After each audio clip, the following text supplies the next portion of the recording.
Jadi salah satu muridnya ngomong gini, Mister, last night I pray for you, Mister. Hah?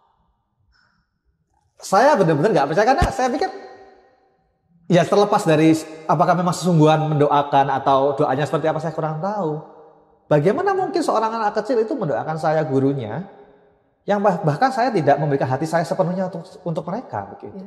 Tuhan nggak salah Bu ya, maksudnya kita sering bertanya mungkin kenapa, mungkin teman-teman guru juga bertanya kadang-kadang ya, kenapa saya di situasi seperti ini dan sebagainya. Ya kita nggak tahu. Jawaban itu nggak akan langsung dapat gitu, dan ketika jawaban itu datang pun mungkin kita nggak bisa menerimanya. Rekan saya tuh selalu bilang seperti ini Bu, kita kalau mau membuat sebuah ketegasan sama seseorang, itu kita harus ada relasi dulu. Gagah berempati, berani menginspirasi. Guru Gembira, Guru Gembira. Podcast Guru Gembira, wadah diskusi dengan menghadirkan narasumber yang tentunya informatif, edukatif, dan inspiratif. Guru Gembira.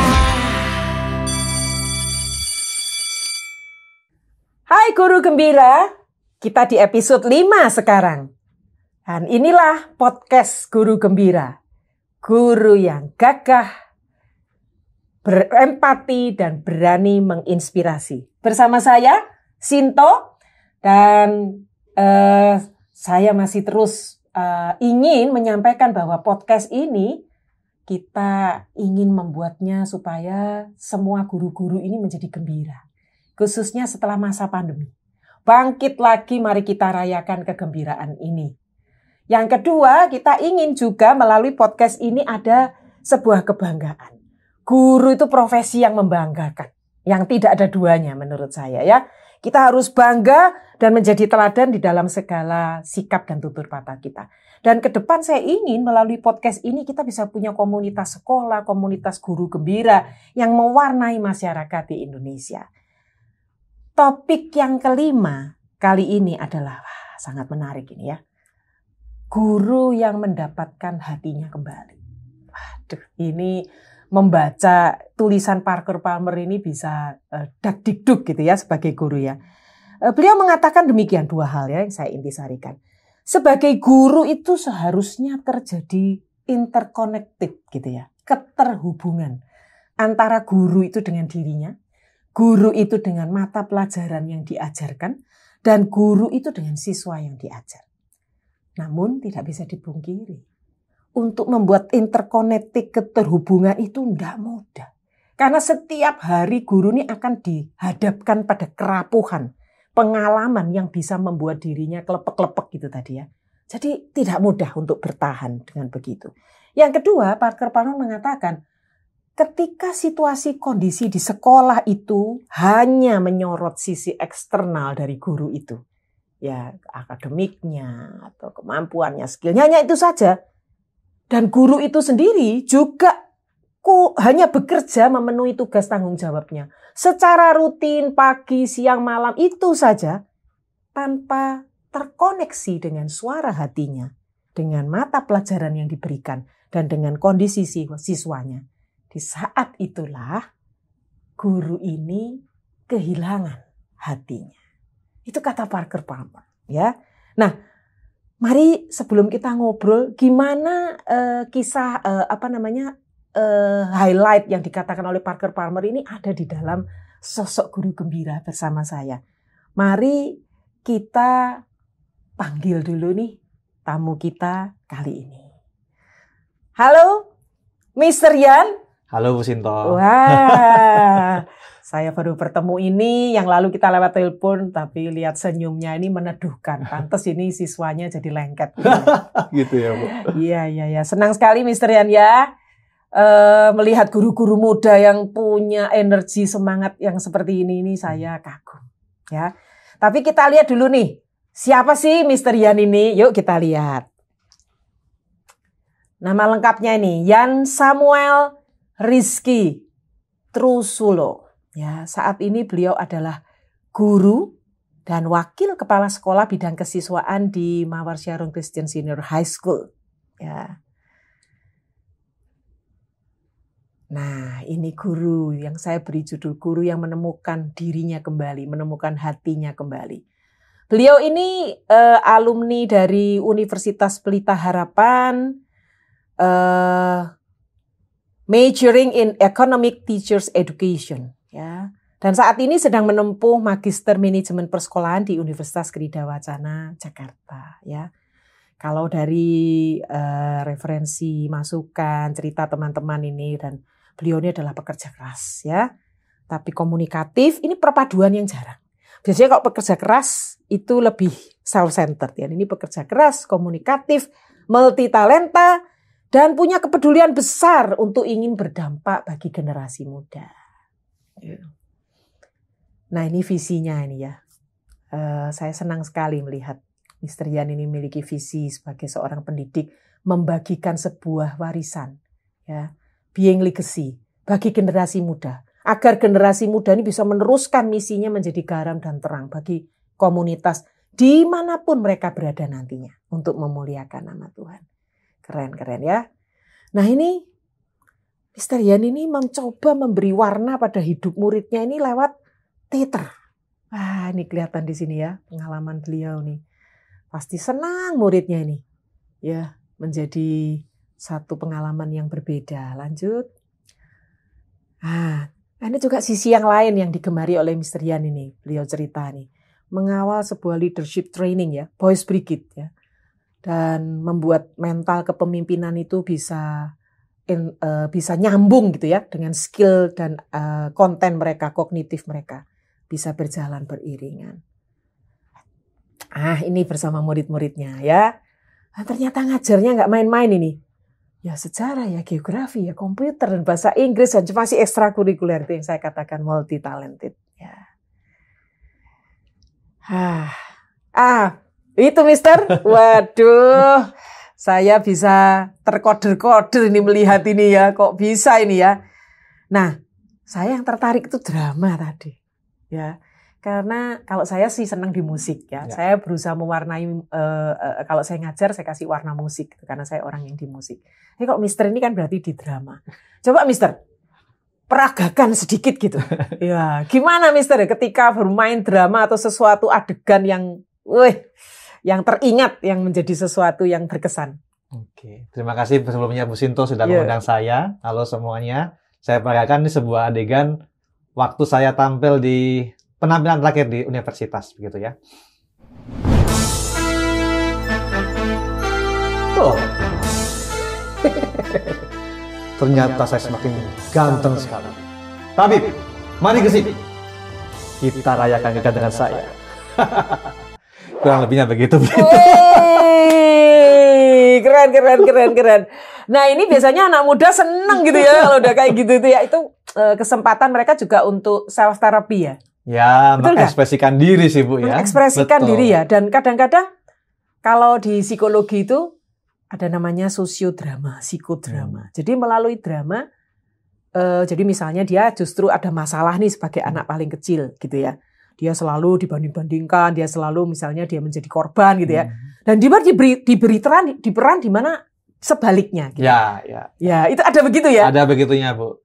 Dan kemudian mereka bisa jujur ya sama diri sendiri. Kadang-kadang kan kita menutupi setiap hal begitu ya, nggak berani menyatakan. Oke. Dan di situ kalau kita teater sebenarnya kan seni sebuah kehidupan. Jadi kita tampilkan yang sesungguhnya itu di panggung. Oke. Jadi justru melalui drama itu mereka akan merefleksi gitu ya. Betul. Justru bukan bertopengnya tambah tebal ya, tapi justru dibongkar begitu ya. Seharusnya begitu, Bu. Begitu. Oke. Dan itu yang dimasukkan Mr. Yan waktu mengajar drama? Betul, Bu. Oke. Menarik. Satu lagi Mr. Yan, sebelum kita ngobrol lebih jauh ya. Gimana tuh punya visi seperti itu? Awalnya saya berpikir, awal mula saya di Mawar Sharon, saya nggak kepikiran bakal lama di Surabaya sebenarnya. Waktu itu ada rancangan mau ke luar negeri ambil S2 beasiswa, sebenarnya begitu. Karena saya udah pegang Boys Brigade, saya udah susun semuanya bersama teman-teman gitu kan. Kami tuh nggak rela kalau saya pergi hilang. Ya. Kemudian dari perenungan itu kami berpikir, kita kayaknya perlu ninggalin sesuatu nih supaya kalaupun kita nggak di sini, everything can run well. tujuannya bisa Oke, tercapai. Oke. Nah, pada waktu saya membuat esai juga, waktu saya mau cari beasiswa pada waktu itu, yang kepikiran adalah, iya ya, as a teacher ini kita living the legacy. Many people think that children will be children every day. Padahal kan enggak. Mereka akan growing. They will replace us. Saya juga mungkin berpikir, saya sama 10 tahun lalu masih sama gitu ya. Faktanya enggak. Ya, Saya ya, akan ya, tua ya, dan ya. saya akan mati gitu Ya, ya. ya, ya, Jadi ya, ya. penting supaya obor itu atau garam dan terang itu nggak berhenti di saya saja, tapi Ya, mereka ya. harus meneruskan. Seperti para mentor-mentor atau orang-orang yang sudah mendukung saya juga kasih itu ke saya, jangan berhenti ke saya sebarkan lagi. Begitu sih, Bu. Ya, ya, ya, ya, ya. Supaya rohnya itu bernyala terus ya. Iya, betul. Dengan siapapun ya. Karena kita tidak menduga gitu. Siapa nanti yang akan mendapatkan obor ini gitu ya. Betul. Ya, ya, ya, Mister. Nah, ketika saya baca CV-nya Mister ini ya, ada hal yang saya cermati gitu ya. Waduh, ini program beasiswa ya dari UPH ya. Iya, Ya. Bu. Tapi juga saya sempat Mister cerita ke saya tuh, waduh itu di awal-awal itu berat itu. Padahal kalau UPH Jakarta itu kan keren itu ya. Itu sudah angan-angannya udah gede gitu ya. Dan saya mendengar ceritanya, kisahnya ini, wah ada satu kisah yang dimana benar-benar itu terkoyak gitu ya, mengalami itu ya, berharap sudah seperti ini, ternyata loh jauh berbeda. Coba Mister, gimana Mister cerita Mister? Iya, Bu. Jadi di program kami memang beasiswa dengan ikatan dinas, sebutlah Oke. resiprokasi lah Bu istilahnya. Resiprokasi. Jadi setelah 4 tahun kami bekerja, selama 4 tahun kami harus mengumpulkan 2.000 jam berkontribusi pada kampus. Oke. Setelahnya kami akan bisa dikatakan mengabdi gitu ya ke Iya. yayasan selama 3 atau 5 tahun. Oh, 5 tahun, 3 sampai 5 tahun. Betul, bergantung Oh. di tempatnya, Bu. Kalau misalnya kita ditempatkan di, kita sebut saja ya sekolahnya yang ada di pelosok, biasanya akan 3 tahun. Oh. Kalau di kota besar atau sekolahnya sudah lebih Oh. bagus, biasanya sekitar 5 tahun. Dulu seperti itu. Mm-mm. Nah, momen paling mendebarkan buat kami semua itu setelah lulus adalah mengetahui tempat di mana kami akan ditempatkan. Itu paling deg-degan ya. Betul, Bu, susah Karena nggak banget boleh milih sih. ya. Nggak boleh milih. Ya kita akan Oke. wawancara dan sebagainya. Oke. Jadi kalau boleh cerita sih, dari perspektif saya sempat diundang wawancara yang nggak semua dapat kesempatan dengan sekolah yang cukup besar, sebenarnya begitu. Pada waktu itu saya ditawarin untuk kemungkinan mengajar bahasa Indonesia pada waktu itu. Oke. Kemudian salah satu pertanyaan yang saya selalu ingat sampai sekarang gitu. Dia tanya begini, Bu, karena kan sekolahnya memang sekolah internasional dan ekspektasinya pasti berbahasa Inggris walaupun saya mengajar bahasa Indonesia. Do you comfortable to teach in English? Nah, pada waktu itu saya bilangnya no, I don't, begitu. Pada waktu itu saya nggak terlalu percaya diri ya untuk ngomong bahasa Inggris. Oke. Saya bisa tapi takut gitu loh, Bu. Oke. Nah, entah karena faktor itu saja atau faktor yang lain, terlepas dari itu semua, pada waktu penempatan, pengumuman keluar, ternyata saya ditempatkan di sebuah sekolahnya memang tidak berada di pedalaman lah, Bu, kita bilang begitu ya, masih di Jakarta. Tapi kalau ya secara infrastruktur kita bisa katakan seperti itu sederhana, cukup. Sehingga ya saya juga pada waktu itu bergumul secara pribadi. Ya terlepas dari segala sesuatunya, pada waktu itu saya ngerasa kayak apa ya, Bu ya, egonya mungkin mulai muncul ya. Iya. Saya ngerasa Iya. loh, saya baik-baik saja kok. Kok ditaruh di sini? Betul, karena gitu. biasanya ada kayak kesan yang bermasalah, kesannya Iya, seperti iya, itu. iya. Tapi Iya, kesan itu kesan Iya. aja. Kemudian saya lihat teman-teman saya mulai kan lihat kanan kiri. Wah, saya rasanya kok lebih bisa daripada dia. Dia kok di sini, saya di sana. Begitu. Kemudian pada waktu kondisi itu juga teman terdekat saya juga pada waktu itu rasanya tempatnya enak gitu. Wah, di kota besar gitu ya. Mulailah saya patah hati. Banding-bandingan gitu ya, Iya. banding-bandingke gitu Kalau ya. nggak tahu cuma sekarang kok jadi bandingke kan, Bu. Iya. Tapi pada waktu kondisi itu sungguh-sungguh membandingkan banget. Betul. Sehingga ya mencarinya pada diri sendiri, saya salah apa sih?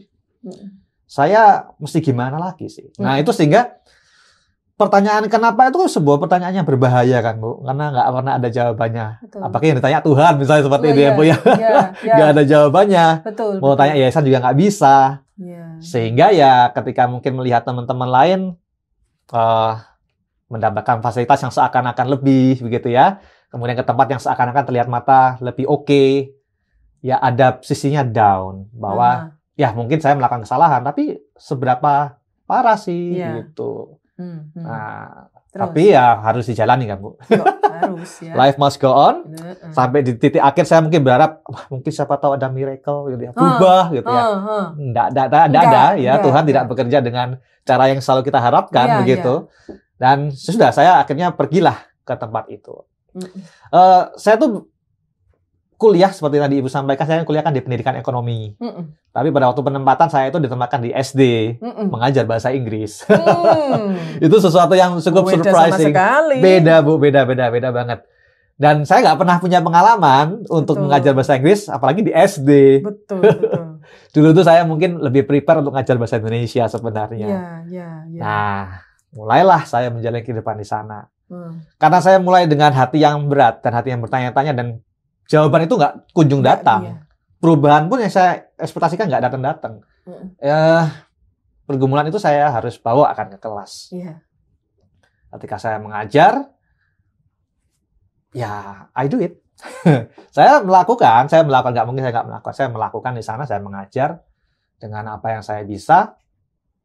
Tapi tentunya ketika saya mengajar dengan tidak kepasan di hati karena pertanyaan-pertanyaan itu, jadinya saya merasa saya tidak benar-benar menyentuh hati setiap anak. I'm teaching, I teach them gitu ya. Saya memang memberikan materi, saya ngajarin bahasa Inggris. Tapi tidak sampai menyentuh hati mereka gitu ya, sampai saya benar-benar berbagi hidup sama mereka, mentoring mereka. No. Karena mungkin ya saya ngerasa ya saya kesel ya. Mungkin part itu kesel. Sampai suatu ketika saya mengajar di kelas 1 SD waktu itu Bu, bahasa Inggris. Ya, Ibu bisa membayangkan seorang guru SMA gitu ya, mengajarkan SMA SMP, ngajar kelas 1 SD. Betul. Mereka masih harus ganti ke toilet sendiri kan nggak bisa. Jadi saya harus dampingi. Harus barengin ya. Dan di sanalah mungkin Tuhan berbicara sama saya gitu. Jadi salah satu muridnya ngomong gini, "Mister, last night I pray for you, Mister." Saya benar-benar nggak percaya karena saya pikir ya terlepas dari apakah memang sesungguhan mendoakan atau doanya seperti apa saya kurang tahu. Bagaimana mungkin seorang anak kecil itu mendoakan saya gurunya yang bahkan saya tidak memberikan hati saya sepenuhnya untuk mereka begitu. Dan pada waktu itu ya walaupun tidak mudah dan jawaban itu tidak datang, tapi saya yakin Tuhan itu berbicara sama saya waktu itu. Lewat anak ini ya. Lewat anak ini. Dan saya akhirnya menikmati. Saya akhirnya menikmati dan melupakan ya. Mulai melupakan, sudahlah Tuhan, kalau memang mau saya di sini, oke Tuhan, use me. Akhirnya saya lebih berinteraksi sama mereka. Saya benar-benar do extra effort buat mereka. Sejauh yang saya bisa seperti itu. Tetapi ternyata Tuhan bilang, belum beres ini. Belum selesai.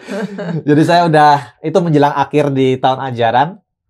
Kemudian saya dipanggil sama kepala sekolah. Saya dipanggil, singkat cerita saya dipindah, Bu. Saya dipindah ke tempat lain di luar pulau. Kalau sebelumnya saya di Jakarta, kemudian saya dipindah ke Lampung, waktu itu di Sumatera. Tambah jauh ya? Tambah jauh. Awalnya malah ke Sulawesi, Bu. Awalnya malah ke Sulawesi, kemudian ternyata nggak jadinya ke Sumatera. Wah, di situ juga bergumul lagi, Bu.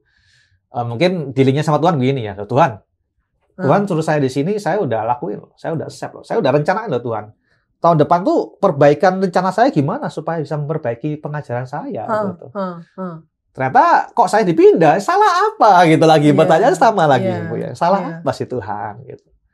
Ada apa gitu. Walaupun akhirnya di sana saya mengajar SMP SMA. Sesuai keinginan. Tetapi aneh ya, maksudnya awal saya ingin itu, dikasih yang lain, sekarang dikasih yang awal nggak mau. Ya singkat cerita saya pindah ke sana.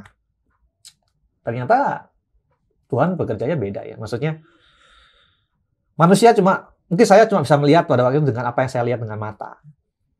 Tapi setelah saya jalani 2 tahun di sana, itu salah satu best experience in my life. Saya ketemu orang-orang yang luar biasa di sana. Saya ketemu sama jiwa-jiwa yang luar biasa di sana yang nggak saya temui sebelumnya kalau saya nggak ke sana. Itu miracle sih, Bu, cara Tuhan bekerja. 2 tahun ya? 2 tahun. 2 tahun di sana. Iya. Wih, luar biasa ya. Itu benar-benar ditempa di awal itu. Waduh, biasanya kan orang kalau habis lulus itu masih berbunga-bunga punya keinginan. Loh ini langsung di awal begitu. Wah. Itu benar-benar ya. Tapi itu yang membentuk sekarang pastinya ya. Pasti, Bu. Iya. Kalau mau renung lagi, kalau memang itu nggak kejadian, ya saya nggak mungkin jadi saya yang seperti sekarang, begitu ya. Mungkin lebih sombong. Iya. Mungkin seperti itu. Iya. Ya, Mister, kita sambil ngobrol. Nah, yuk kita nikmati nih minuman ini. Ini es gugem. Es guru gembira, Mister. Jadi ini mencerminkan jati diri guru. Biarlah guru itu boleh kehadirannya menyejukkan seperti es ya. Lalu perilaku dan tutur katanya manis bak sirup. Namun harus punya bobot gitu ya. Seperti santan, kelapa semakin tua semakin bersantan. Dan kenapa saya beli ini selasih? Selasih ini batang, daun, bijinya ini dimanfaatkan, artinya guru itu harus berdampak ya. Di apapun kondisi apapun mereka harus berdampak. Dan satu itu tambahan dari Pak Gun ini tamu kita yang lalu. Ini selasih itu punya makna selaras dalam kasih. Ya. Wow. Jadi guru ini juga mempunyai kehidupan yang selaras dalam kasih Tuhan. Nah kita coba Mister, seger ini. Iya Bu Sinto.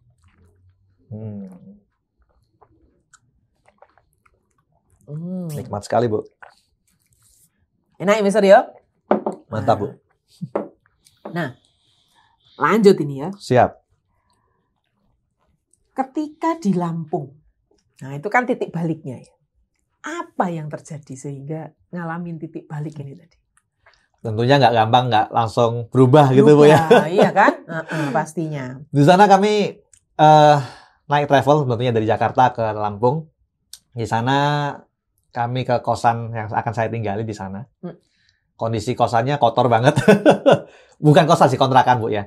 Jadi karena memang ditinggal liburan, karena pas liburan itu debunya banyak banget dan di sana oleh guru-guru yang sudah ada di sana, teman-teman saya juga, kakak kelas juga. Itu mereka pertama kali datang nggak langsung istirahat. Mereka cuma taruh tas ke tempat saya, bantu saya bersih-bersih rumah kontrakan itu. Itu sesuatu yang luar biasa sekali ya Bu. Bayangkan habis perjalanan jauh, kemudian mereka nggak sempat istirahat, langsung beres-beres. Walaupun mungkin tempat mereka juga sedang kotor gitu ya. Tapi mereka bantu saya.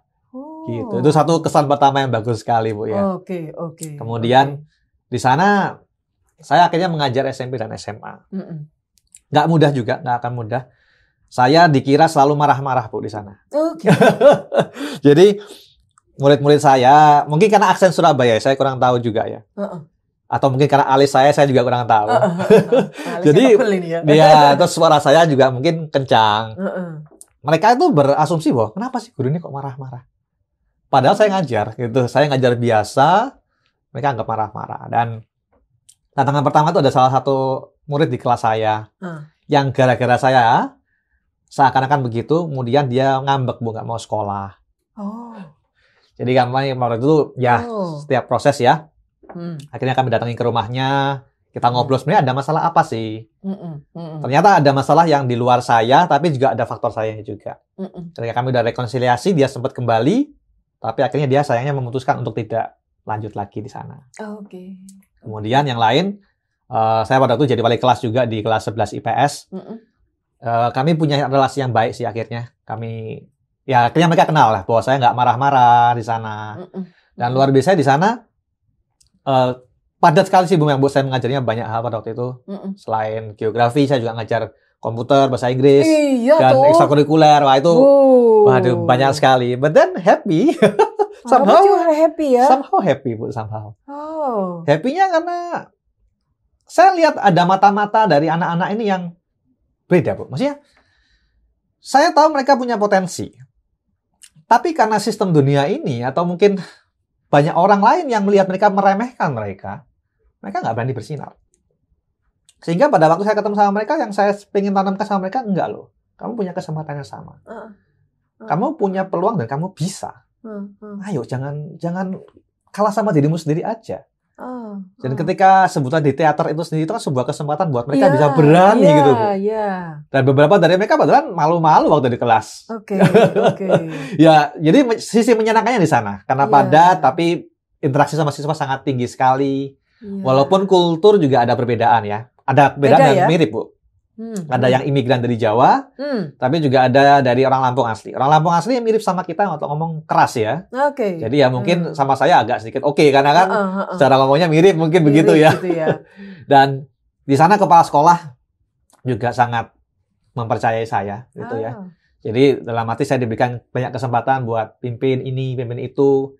Dan apa yang saya lakukan di sana, teman-teman dan juga kepala sekolah dukung. Oke. Jadi sempat satu waktu itu ada kunjungan dari salah satu sekolah partner dari Jakarta, sekolah besar, akan berkunjung ke Surabaya. Sebenarnya kan, akan berkunjung ke sekolah kami di Lampung.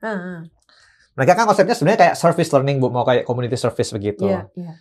Saya tuh diserahi acara untuk menyambut mereka. Ya entah kenapa pada waktu itu saya berpikir gitu ya sambil saya ketemu sama teman-teman. Gimana ya caranya bisa menyambut mereka yang seru gitu ya, nggak cuma sekedar biasa aja. Somehow tercetuslah ide untuk bikin semacam pesta topeng. Untuk pesta topeng. Jadi kita akan rencana lapangan itu kan outdoor, Bu. Kami mau hias gitu ya. Terus semua pakai topeng. Dan itu sebenarnya kan ide gila ya. Maksudnya saya juga nggak tahu sih kenapa kok kepala sekolah waktu itu percaya dan ACC dan semua guru saya herannya dukung, Bu. Dukung semua. Saya nggak ngerti, maksudnya saya mungkin dianggap sebagai keluarga ya di sana. Saya merasa dianggap sebagai keluarga, walaupun saya tinggal di sana sendiri. Dan dukungan mereka, bagaimana mereka memperhatikan saya, mendukung saya pada waktu saya down juga. Anak-anaknya juga ketika saya mengajar. I think ya mengajar orang-orang yang haus akan sesuatu. Itu beda. Ada kebedaan bahwa di mana mereka ada kekurangan tapi mereka mau coba dengan sekeras mungkin. Jadi situasinya beda sekali dengan yang waktu di kota besar ini ya. Di kota besar ada kerumitan yang berbeda, Bu, kalau yang dulu ya. Kerumitannya beda. Tapi mereka ini kan secara peluang sebutlah begitu, Bu. Berapa sih peluang saya bisa ada di sana? Sebenarnya kan secara matematis kalau bukan Tuhan yang pimpin nggak mungkin saya di sana seperti itu. Dan kesempatan itu ternyata kan nggak terulang lagi. Ya, itu sangat berkesan sampai sekarang ya. Dan yang berkesan bukan cuma Mister saja ini. Ada mantan siswa yang sampai sekarang pun berarti kan sudah kurang lebih berapa? 7 tahun? 7-8 tahun. Ya, 7-8 tahun ya. Mereka masih mengingat itu ya. Ada kesan itu ya. Mari kita lihat. Simak.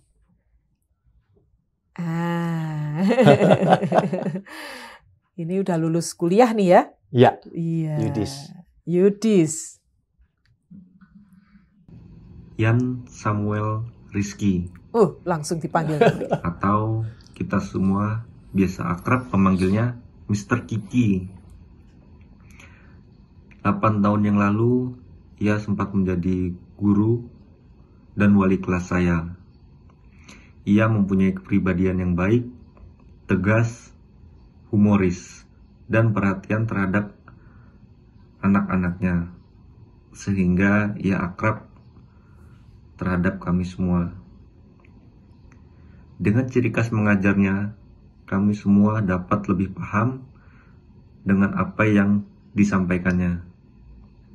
Selain pandai di bidang akademik, beliau juga pandai mengajar di bidang non-akademik, seperti seni teater, salah satunya. Banyak pelajaran yang dapat saya ambil dari beliau, salah satunya disiplin dan berpenampilan rapi di sekolah. Sampai sekarang saya masih berkomunikasi, tanya kabar dengannya. Semoga di lain waktu kita dapat berjumpa kembali. Sukses selalu buat Mr. Kiki. Wah, senang ya Mister.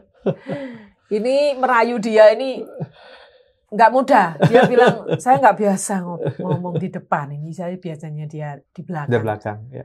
Apa dia? Video editor ya? Iya, betul. Iya, tapi akhirnya sudahlah. Ayo Mas Yudi coba gitu ya. Akhirnya dia, ya saya mau bicara lah. Dia bilang gitu. Wah, menyenangkan. Terharu ya kalau ngelihat gini nih ya. Paling ini sesuatu yang nggak ternilai kalau lihat siswa seperti ini ya. Apa ya? Kelihatan sekali dia ada satu connect koneksi ya, ada satu relasi yang demikian intim dengan Mister ya. Menyenangkan. Nah, ketika kita setelah melihat si Yudis ini ya, saya lalu berpikir ini perjalanannya demikian, lalu sekarang berada di kota Surabaya dan kalau melihat perjalanan karir yang baik dan Mister ini salah satu guru favorit tuh, gitu ya, guru favorit dengan segudang talenta, gitu ya. Coba Mister, gimana nih lesson learn apa yang Mister itu dapatkan sehingga itu yang menjadi bekal untuk sekarang ini berkarya dengan lebih gitu. Kalau lesson learn pasti Tuhan nggak salah Bu ya, maksudnya kita sering bertanya mungkin kenapa, mungkin teman-teman guru juga bertanya kadang-kadang ya, kenapa saya di situasi seperti ini dan sebagainya. Ya kita nggak tahu. Jawaban itu nggak akan langsung dapat gitu. Dan ketika jawaban itu datang pun mungkin kita nggak bisa menerimanya. Sehingga saya lihat waktu saya misalnya di Jakarta 1 tahun, 2 tahun di Lampung. Sekarang masih 8 tahun di Surabaya. Sampai kapan saya nggak tahu. Sehingga ya saya akan berusaha untuk lakukan apa yang saya bisa di masa yang ada, Bu. Karena kan semuanya di-counted ya. Akan di-counted dan nggak akan berulang lagi. Ketika saya sama Yudis kemarin, untung masih punya kesempatan bertemu di Surabaya waktu itu. Saya bangga melihat mereka gimana bisa mereka berkembang. Kalau sebetulnya saya membayangkan saya di situasi yang sebelumnya, saya berpikir mungkin Bu, siapa saya sebenarnya? Seberapa pantas? Sebenarnya enggak. Tapi Tuhan percayakan saya saat itu di tempat itu untuk berbagi sama mereka, untuk bimbing mereka. So, apa yang saya lakukan di Surabaya juga sama. Ketika ngelihat anak-anak, saya tidak ngelihat mereka sebagai seorang anak-anak saja. Di masa depan mereka akan jadi leader. Tugas saya mengantarkan dan harus saya lakukan. Karena saya belum tentu punya kesempatan itu lagi. Lebih ke situ sih, Bu. Maksudnya saya selalu kayak berpikir, kamu di sekolah cuma 3 tahun. Peluangnya saya untuk kenal sama kamu, untuk bisa bimbing kamu cuma mungkin beberapa waktu. Ya harus lakukan yang baik lah, yang sesungguhnya. Namun benang merahnya ini Mister, dari yang SD, SMP, SMA Lampung, terus ke sini ini, benang merahnya yang Mister lihat ini apa Mister? Kalau benang merahnya saya mengira-ngira Bu ya. Mengira-ngira kalau di Jakarta dulu, untuk Tuhan mungkin ajarkan saya bisa percaya diri bahasa Inggris. Karena bahasa Inggris saya mungkin kacau dulu Bu ya. Sekarang ya lebih baik karena saya lebih percaya diri.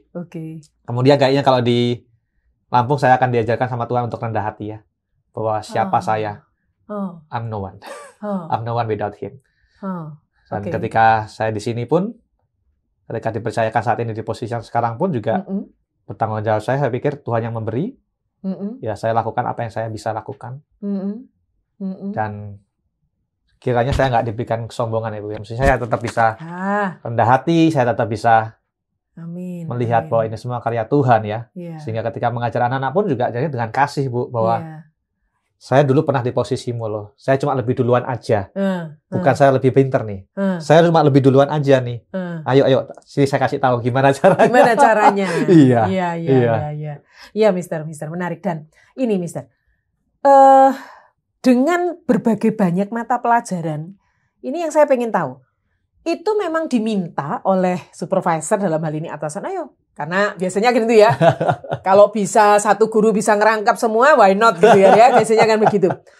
Itu apakah mereka itu desain daripada sekolah itu, ataukah Mister memang mengambil peluang itu ada motif tertentu ketika mengambil, ya ada komputer, ada ini, ada teater, ya kan? Ada leadership. Nah, apa waktu itu Mister? Pada waktu itu tidak Bu, kalau inisiatif tidak ya. saya nggak tahu waktu itu kalau saya akan mengajar segitu banyak. Tapi saya memang suka komputer, sebutlah begitu. Kalau bahasa Inggris, saya udah punya modal dulu. Geografi pada waktu itu yang pertama kali sebenarnya di Lampung ini. Kalau di kepemimpinan yang sekarang saya pegang, itu juga saya sebenarnya kaget Bu. Saya waktu SMA bukan orang yang pramuka banget. Secara kepanduan saya nggak secara mendalam tahu tali menali, tali baris, saya bukan orang seperti itu. Cuma waktu saya di Surabaya, waktu itu Miss Louis kontak saya, kepala sekolah saya saat ini. Dikatakan Mr. Yan, oh ya, Mr. Yan ini jadi officer in charge-nya Boys Brigade ya. Boys Brigade apaan, Miss? Gitu kan saya nggak tahu gitu ya. Itu organisasi kepanduan, Mr. Yan, tapi kepanduan Kristen. Wah, saya mencoba untuk berkelit, Bu. Saya gitu bilang, saya nggak tahu loh, Miss, soal ini. Saya nggak ngerti. Kemudian tapi kepala sekolah saya bilang, enggak. Saya sudah lihat Mr. Yan orang yang paling tepat. Padahal saya itu nggak ngerti, Bu. Apa itu Boys Brigade, kepanduan dan sebagainya. Oke lah ya. Kemudian singkat cerita saya ke Surabaya, di sekolah saya sekarang Mawar Christian School. Saya harus hadapin anak-anak. Mereka sudah lebih tahu dulu di SMA-nya kan, waktu itu Boys Brigade sudah mereka udah jalan. Saya orang baru yang mimpin, saya nggak tahu apa-apa. Ya, pertama kali awkward ya pasti ya, Bu ya. Gitu ya. Aku nggak ngerti ini gimana, kenapa begini, kenapa begitu. Padahal sebenarnya ada rekan saya, yang satu tim itu dia punya pengalaman banyak, Bu, di kepramukaan. Jadi saya juga mengalami fase yang sama. Why me ya? Why me ya? Iya. Ya, sehingga pada waktu awal-awal sesi sama anak-anak, disconnected. Cuma melakukan... Juga mengalami itu ya? Iya. Okay. Melakukan aja yang dilakukan, oke. But then what for, I don't know. Sampai suatu ketika saya ada namanya kayak BOTC, Basic Officer Training Course, itu seperti pelatihan officer, saya ikut. Oke. Mayoritas guru-guru saya lihat juga sebenarnya ikut karena terpaksa ya. Terpaksa, Bu, kayak biasanya orang kan dipilih menghabiskan weekend itu kan terpaksa. Betul. Saya juga awalnya terpaksa, Bu. Gitu ya. Jadi kalau tadi Ibu tanya tadi apakah inisiatif, awalnya saya dipaksa. Terpaksa. Memang begitu. Begitu, Bu, ya. Kepala sekolah itu harus memaksa. Ya, karena saya pernah itu posisi. Oke. Tapi seperti yang Ibu bilang, kepala sekolah nggak mungkin memaksa tanpa alasan ternyata. Betul. Iya. Betul dong. Ada satu pandangan yang kita nggak tahu. Iya. Dan puji Tuhan pada waktu saya ikut training itu, saya ambil keputusan begini, Bu. Saya ikut training, baik saya dengan sepenuh hati, atau saya dengan malas-malasan, capeknya sama. Betul. Kenapa nggak sekalian yang sepenuh hati? Sekalian. Dan saya ikut di sana. Mungkin teman-teman peserta lain sebel, Bu, karena saya terlalu banyak tanya di situ. I see. Saya bertanya karena saya akan in charge gitu. Kalau saya nggak tahu ya, bagaimana saya bisa pimpin anak-anak? Dan puji Tuhan, dikirimkan trainer yang luar biasa, sehingga menyentuh hati saya kembali. Tuhan berbicara, oke, ini yang kamu percaya, kamu yang sekarang dipercayakan ini, do it. Oke. So I do it. With my whole heart. Gitu, Bu. Itu berarti bedanya. Jadi peluangnya sama nih, semua orang dapat nih, ya. Kalau dipaksanya mungkin sama, tapi ada orang yang klik gitu ya. Ya. Dengan peluang itu klik, dengan rahmat itu, saya katakan rahmat itu karena itu kronos ya, belum tentu kronos dan kairos ya, belum tentu itu datang lagi gitu ya. Dan Mr. Yan memanfaatkannya ya dengan berbagai peluang, karena kalau saya dulu ngalamin jadi kepala sekolah biasanya aduh ditugasi apa lagi gitu kan ya. Kalau jadi guru kan tuh, aduh kalau sudah dipanggil dia pasti dikasih tugas apa lagi ya. Padahal itu adalah satu meet up dengan kairos gitu yang belum tentu itu akan terjadi di berikutnya. Betul, nah, bahkan sampai sekarang dapat kairos lagi menjadi wakasek di usia yang sangat muda gitu ya. Itu wah, biasanya kalau sudah biasanya seseorang guru dekat dengan siswa ketika masuk di manajerial ini ada terjadi perubahan-perubahan ya. Dia sendiri kan harus mempolarisasi gitu ya. Saya biasanya itu kan gitu kan. Dekat sama siswa, kalau ini kan harus dekat dengan sekolah, ini dekat dengan manajerial. Ini biasanya dulu saya ngalami gitu. Kalau yang membela sekolah harusnya jauh dengan anak. Kalau yang dekat dengan anak oposisi dengan sekolah, begitu ya. Tapi Mister berada di in the midst, melakukan semuanya itu ya. Nah, sebelum kita lanjutkan ngobrolan itu menarik gitu. Kita dengar dulu deh. Mentornya Mister ini akan berbicara ya.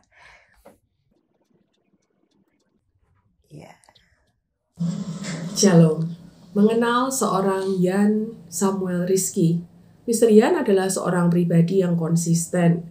Apa yang dijalani sesuai dengan apa yang beliau janjikan, terutama kepada Mawar Sharon Christian School. Sehingga kami sangat diberkati dengan kehadiran beliau sebagai salah satu guru dan juga pemimpin di sekolah kami. Dengan usia yang relatif muda, beliau selalu bijak dan mau mawas diri. Kedisiplinan dan ketegasan adalah hal yang harus di-highlight dari sosok seorang Mr. Yan yang selalu menginspirasi dan mengimpartasi hal positif kepada anak-anak murid kami. Secara pribadi, Mr. Yan adalah seorang sosok rekan kerja yang selalu penuh perhatian dan sangat mudah bergaul. Warna yang tegas bagi semua pihak dan menjadi sinergi yang baik di dalam struktural Mawar Syahrul Christian School Senior High dengan adanya kehadiran beliau menjadi guru dan pemimpin di sekolah kami. Harapan saya ke depannya, Mr. Yan akan terus menjaga konsistensi yang ada atas kerinduannya untuk melihat anak-anak didik menjadi berkat bagi masyarakat, serta menghidupi semua hal positif yang telah mereka dapatkan dari sekolah. Pelayanan di dunia pendidikan adalah sebuah tanggung jawab bagi generasi bangsa. Berharap Mr. Yan akan senantiasa menjaga api semangat yang ada untuk tetap menyala-nyala, mencintai proses yang ada, dan memaknai semua hal kecil atau besar yang dicapai dengan ucapan syukur. Akhir kata, Tuhan Yesus memberkati. Wah, saya kalau jadi Mr. Yan dapat encouragement kayak gini, wah luar biasa ya. Harus menyala-nyala Mr. Ya. Nah, motif yang Mr. miliki itu ternyata juga ada di dalam satu infografis yang tadi harusnya saya tampilkan. Ayo mari kita lihat ini. Itu yang persis tuh kayak apa yang Mr. sedang jalani tuh. Nah, ini ya meskipun di 2015 ya. 5 top reasons people become teachers and why they quit. Nah, saya ambil yang kenapa mereka jadi guru. 80% tuh dari respondennya itu karena mereka memang ingin bekerja dengan orang-orang muda. Itu murid ataupun itu kolega. Ya. Nah, ini kan ketika Mister ini dengan murid, tapi juga ketika as a leader, Mister dengan ini ya, kolega ya, dan dengan teman-teman setim leader. 75% itu mengatakan mereka ingin jadi guru karena mau membuat sebuah perbedaan. Harus ada yang berbeda gitu. Ya, ini dekat-dekat dengan tadi yang being legacy ya. Ya. Live a legacy. Jadi harus ada sesuatu yang akan diturunkan yang akan berdampak. Dan yang menarik ya ini kayak Mister saya tanya, kenapa kok sampai mau segitu banyak itu? Padahal guru lain menolak itu. Tapi Mister 57% itu memang menjadi guru mereka punya keragaman. Di mana melalui keragaman itu masuk di dalam kehidupan siswa. Ya. Masuk di dalam komunitas gurunya melalui keragaman itu. Gitu kan Mister ya. Nah, kita balik yang tadi, Mister. Ya apa, Mister? Padahal itu kan posisi yang in the midst. Ya, biasanya kan gitu. Kalau di sekolah, pasti itu orangnya sekolah. Apalagi SMA. Tapi kalau sudah di sini, nah sudah tidak bisa dengan muridnya. Gimana, Mas? Rekan saya tuh selalu bilang seperti ini, Bu. Kita kalau mau membuat sebuah ketegasan sama seseorang, itu kita harus ada relasi dulu. Itu teman baik saya. Dan sekarang jadi wakil kurikulum, Mr. Franz bilang seperti itu. Dan saya coba aplikasikan kepada apa yang saya lakukan sekarang ya. Saya nggak mungkin hanya sekedar membuat keputusan seperti sekolah, sebuah peraturan kepada siswa. Ini, udah, pokoknya begini. Tetapi ketika sama siswa, saya harus punya relasi. Sempat ada satu rekan guru ngomong sama saya ya. Di sini unik ya. VP-nya kok dekat sama siswa ya. Biasanya VP kesiswaan ini musuhnya siswa-siswa begitu kan, penegasan gitu ya. Oh enggak bisa kita ya nggak apa-apa. Maksudnya dalam arti ya kalau nggak ada salah ya kenapa harus takut kan begitu Bu ya. Walaupun secara umum anak-anak berpikir wah dipanggil Mr. Yan ini ada masalah ini. Padahal kan nggak seperti itu juga. Betul. Jadi mungkin relasi sih Bu yang membedakan ya. Sehingga ketika kita mau membahasakan sebuah ada pelanggaran misalnya, kita nggak lihat dari pelanggaran itu sendiri, tapi coba kita gali apa sih kamu mau tuju apa? Kenapa? Walaupun tetap kita sudah mengerti ada konsekuensi loh yang harus dilakukan. Sebagai apa? Kalau kepala sekolah saya mengatakan itu sebagai sebuah redemption. Jadi sebuah pelanggaran harus ada konsekuensi. Tapi jangan dilihat sebagai sebuah hukuman, sebagai sebuah redemption point. Bahwa setelah kita sudah melakukan itu, saya ingat saya nggak melakukan itu lagi. Dan puji Tuhan, ya Tuhan pimpin ya. Saya selalu berdoa sih Bu kalau bertemu dengan siswa, bertemu sama orang tua. Kalau sama orang tua saya awalnya takut Bu ya, takut kan, ya. Tapi kemudian saya mendapat Tuhan bicara sama saya begini, bahwa orang tua ini kan bukan konsumen yang harus kita layani, tapi ini adalah partner kita loh. Yes. Saya berpartner dengan orang tua untuk mendidik anak ini. Jadi itu yang membuat saya jadi kuat sih Bu ya. Kepala sekolah juga selalu bilang nggak apa-apa, kita kan berpartner sama orang tua. Iya ya. Jadi sebelumnya saya tuh berpikir kan, waduh ini kan konsumen ya. Konsumen terus kemudian kalau misalnya ada SP kan sesuatu yang nggak enak ya. Iya. Wait. Kan mereka memang percayakan kita untuk didik. Dan dia adalah partner. Sehingga itu ya jadi sebuah kekuatan ya Bu ya. Sama siswa juga begitu sih. Saya ketika bertemu, ya ngobrol.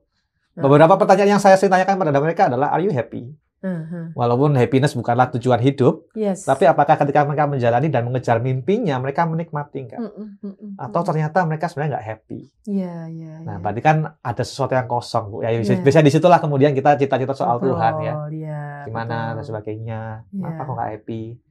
Sehingga sementara ini, ya puji Tuhan, Tuhan masih pimpin. Dan kalaupun nanti akan ditempatkan pada situasi yang seperti Ibu sampaikan, kiranya Tuhan memberikan hikmat kepada saya. Itu paling sulit. Tapi sudah pernah ngalami nih, ngasih sanksi murid yang dekat gitu, tapi ngasih sanksi dengan tegas sampai misalnya sanksi yang apa ya, yang berat gitu, atau konsekuensi yang berat itu. Saya lebih suka bahasa konsekuensi. Pernah ngalami di situasi itu? Kalau yang muridnya sampai dekat banget memang tidak. Saya mencoba ada batasan, Bu. Maksudnya dalam arti sebagai guru ya, sebagai guru, I'm your teacher. I'm not really your friend.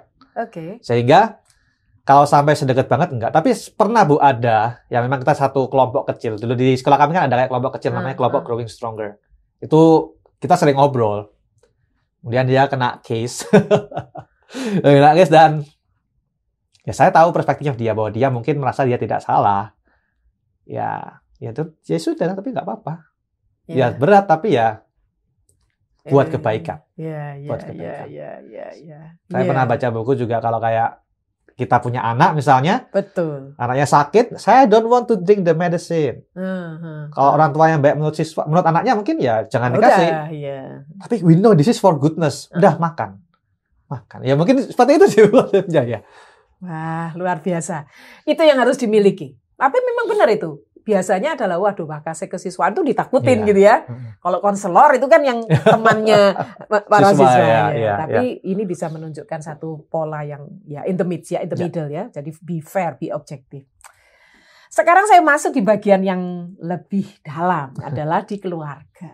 Ya, ini keluarga muda, saya sempat ngobrol dengan istri. Aduh, istrinya ternyata mendukung luar biasa ya, suaminya menjadi seorang pemimpin ya di pendidikan ya. Coba deh. Ini kita lihat ya.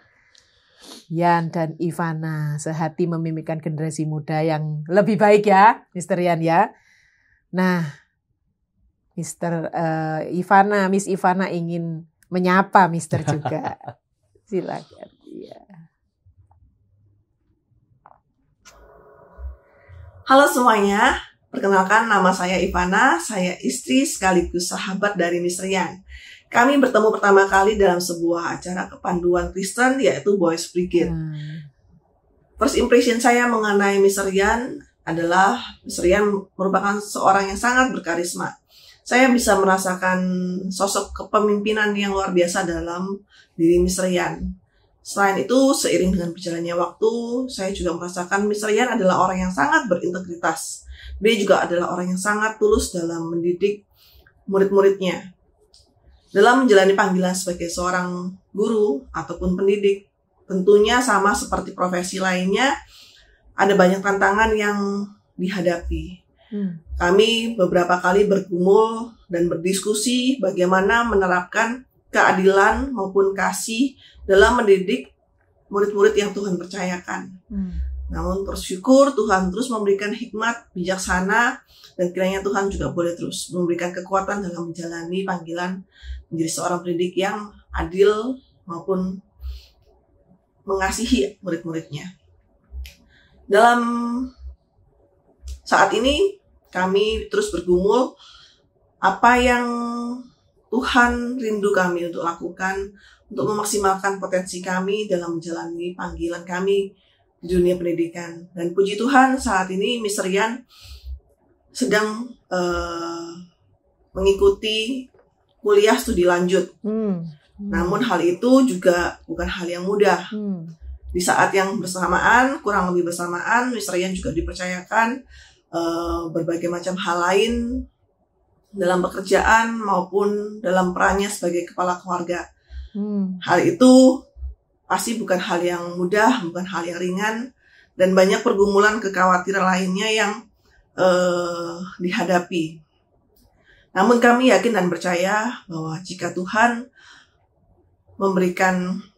mengizinkan segala sesuatu terjadi dalam kehidupan kita, Tuhan juga akan memimpin kehidupan kita. Dan akhir kata, tetap semangat Mr. Ian, kita adalah tim dan percaya bahwa Tuhan akan memampukan kita dalam menjalankan segala hal yang Tuhan percayakan bagi kita. Tuhan memberkati, semangat! Satu tim ya. Memang ingin, sekarang timnya habis ini April nanti nambah 1 ya.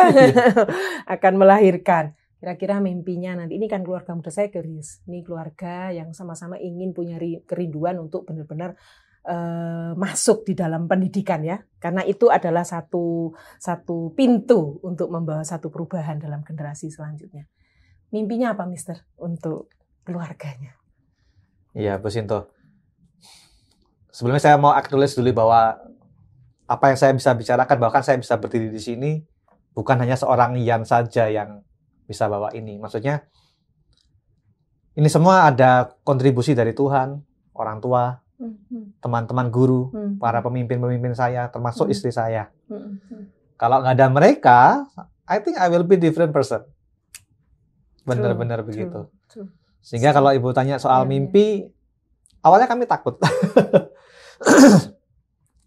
Kami tahu ada banyak cerita soal anak-anak guru ya. Anak-anak guru terkenalnya biasanya bermasalah. Betul. Ya. Jadi bisa ngomongin anaknya orang, anaknya sendiri nggak bisa. Iya, benar itu ketakutan. Sekali. Betul sekali. Tapi sebelum istri hamil, kami malah takutnya ada ketakutan sih bahwa mungkin tidak punya anak. Kami sudah bicarakan sebelum kami menikah. Seandainya kalau tidak punya anak, bagaimana? Begitu. Ya saya bilang nggak apa-apa, karena memang tujuan pernikahan kan bukan hanya sekedar punya anak. Ya. Dan ada ketakutan juga sebenarnya, gimana ya kemudian kalau kita sudah tua dan sampai semua yang kita bagikan hilang begitu saja dong. Kemudian waktu diskusi sama istri bilang, ya nggak hilang kan? Anak-anak kita yang di siswa-siswa yang kita didik nggak akan hilang kan pengaruh kita. Kembali ke visi itu ya. Kembali ke visi lagi. Kemudian juga ketika ngomong seperti itu, apakah itu milik saya? Enggak. Tuhan yang punya. Sehingga ya sudah, kita pada waktu itu berbesar hati, Tuhan kiranya berikan kekuatan kalau memang Tuhan tidak izinkan untuk punya anak. Sampai waktu saya ngobrol sama direktur sekolah, Miss Rini mendoakan dan bilang ya kayaknya Mr. Ian Tuhan kehendaki punya anak deh gitu ya. Dan nggak lama dari situ ya ternyata istri hamil.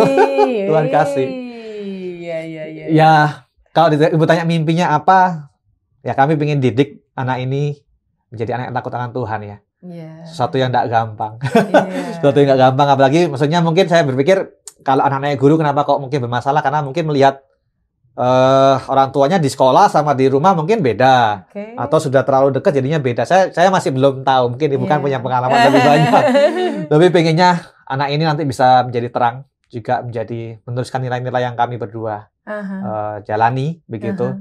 Dan sedikit kembali Bu, kalau misalnya mau cerita sama soal istri ya, ternyata kalau misalnya dulu kepala sekolah saya tidak minta saya menunjuk saya menjadi voice brigade, saya tidak akan ketemu sama istri saya. Oh, itu dia benang merah itu ya.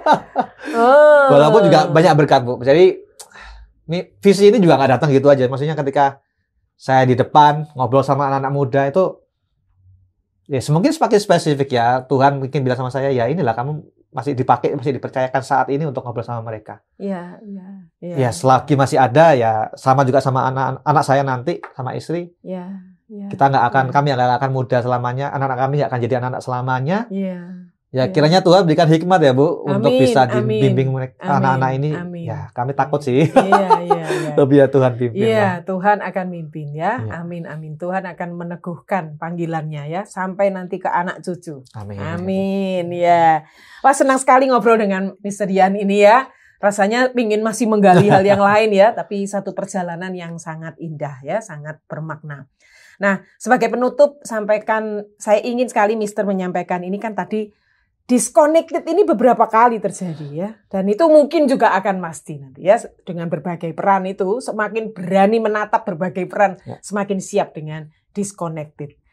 Apa nih pesan ya, langkah kecil ataupun pesan yang bisa disampaikan oleh Mr. Yan untuk para guru muda atau guru yang senior sekalipun ketika mereka di dalam situasi seperti itu? Pada para guru muda atau rekan-rekan guru sekalian, cerita saya mungkin berbeda dengan cerita Anda semua, tapi kita berada di sebuah ladang yang sama ya. Di bidang pendidikan, kita punya tugas untuk sentuh setiap anak-anak yang Tuhan percayakan. Yang pasti, kita harus percaya sama Tuhan, trust and obey. Kalau semakin lama kita bergumul dengan diri kita sendiri, semakin banyak waktu yang kita lewatkan bersama dengan anak-anak kita. Jadi, nggak apa-apa untuk kita akui ya, kalau sedang disconnected, kita harus cari partner, cari mentor kita, kepala sekolah misalnya, atau pemimpin kita, supaya kita bisa kembali dikuatkan dan disadarkan. Dan bahwa kita tidak berjuang sendirian. Kalau kita sedang down, ya bangkit lagi. Selama Tuhan percayakan dan hasil kerja keras kita nggak akan sia-sia. Dan apa yang kita kerjakan mungkin bukan untuk our personal gain, tapi mereka rasakan dan mereka bawa seumur hidup. Itu sebuah privilege yang kita miliki bersama dengan murid-murid kita. Bukan orang lain, tapi kita. Jadi, selama waktu yang ada, ayo dikerjakan sama-sama. Kalau saya lemah juga tolong dikuatkan ya. Jadi jangan sama-sama kita bahu-membahu untuk menguatkan dan trust and obey our God. Tuhan nggak pernah salah dan saya yakin banyak sekali cita-cita yang luar biasa buat Tuhan akan kerjakan dan Tuhan akan libatkan kita semua bagi setiap guru-guru sekalian. Begitu Bu? Wah, terima kasih, mantap. Harapan saya Mr. Yan bersama dengan istri dan tim semua di Mawar Sharon Christian School ya, semakin berdampak, semakin broaden the influence, meluaskan pengaruhnya, ya membawa setiap anak-anak untuk menjadi anak-anak yang takut akan Tuhan. Terima kasih Mr. Yan. Terima kasih Bu Sinto. Ya, saya yakin ini akan menjadi berkat, kita akan doakan terus. Para guru gembira, inilah obrolan kita akhiri, ini yang episode kelima. Nantikan nanti di episode selanjutnya dengan topik yang lebih challenging lagi ya. Tetaplah menjadi guru gembira. Gagah, berempati, dan berani menginspirasi. Salam. Guru sejati bukan lakon sandiwara. Tidak haus sanjungan dan cahaya dunia. Selalu tebarkan kasih dan tarian bahagia. Mencintai panggilan, sematkan semangat jawara. Guru berhati merdeka. Hadirkan watak bestari, berani menjawab tantangan, meraih ilmu abadi. Guru dan murid melebur dengan sinergi, tumbuhkan mimpi, lekatkan pada sanubari.